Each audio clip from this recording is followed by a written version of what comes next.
Hi friends, இன்றைக்கி நம்ம மெழுகுவர்த்தி கதை பார்க்க போகிறோம். 4 மெழுகுவர்த்தி எரிந்து கொண்டிருந்துச்சு.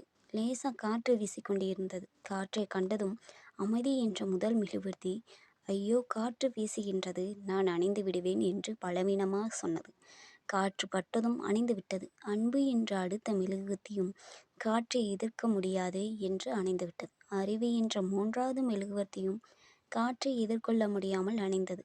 4வது மெழுகுவர்த்தி மட்டும் காற்று வீசியும் சில நொடிகள் போராடி ஜெயிச்சு விட்டது. அப்போது அந்த அறையின் ஒரு சிறுவன் நுழைந்தான். அடடா, 3 மெழுகுவர்த்தியும் அணைந்து விட்டதே என்று கவலையுடன் சொன்னான். அதற்கு எரிந்து கொண்டிருந்த 4வது மெழுகுவர்த்தி சொன்னது, வருத்தப்படாத, நான் இருக்கேன், என்னை வேற்று 3 மெழுகுவர்த்தியும் பற்ற வைத்துக்கொள் என்று சொன்னது. சிறுவன் உடனே 4வது மெழுகுவர்த்தியை பார்த்து, உன் பெயர் என்ன என்று கேட்டான். அதற்கு நம்பிக்கை என்று சொன்னது.